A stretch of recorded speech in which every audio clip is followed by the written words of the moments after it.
இன்ஸ்டன்ட்லாம் தெரியாது. நீ பார்க்கலையா? அப்போ அப்பாடா என் அம்மா ஷோ பார்க்கலாம். அப்படிலாம் இல்லடி, எதுக்கு அழுகணும்? எமோஷனல் இல்லை, நம்ம கான்ஃபிடென்ட்டாக இருக்கணும்ல. ஆமாமா, இருந்தாலும் வந்து ஒரு அழுகிட்டே இருக்கிறது அதுக்கு அவனைய படிக்க வச்சிருக்கு. கரெக்டு தான், இருந்தாலும் எதிர்த்து வரணும்ல எல்லாரையும். டாஸ்க்ல எதிர்த்து வரணும், லைஃப்ல எதிர்த்து வரணும், எல்லாமே இண்டிவிஜுவலா நீ பண்றல.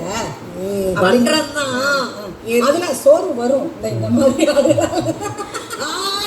ஏமா இல்ல சோர்வு வரும். அது ஒரு ஒரு விதமா இவன் தான் என் பலூனை தூக்கி முதல்ல அடிச்சான். கேம்னு வந்துட்டா கேம் வந்து அவங்கவுங்க கேமை விளையாடணும். கரெக்ட், அவங்கவுங்க கேமை விளையாடணும்ல. அதுல வந்து ஒருத்தரை அடிச்சுட்டு வர்றது, இன்னொருத்தரை அடிச்சுட்டு வர்றது அப்படிங்கிறது. நம்ம இங்க வந்து நல்லா பழகுறோம். ஆனால் நம்மளுக்கு பின்னாடி இப்போ இவங்களுக்கு பின்னாடி இவங்க நம்பி நிறைய பேர் இருக்காங்க, என்ன நம்பி நிறைய பேர் இருக்காங்க. ஸோ நம்ம கேம் ரெப்ரசென்ட் பண்ணி ஆட வந்திருக்கோம்.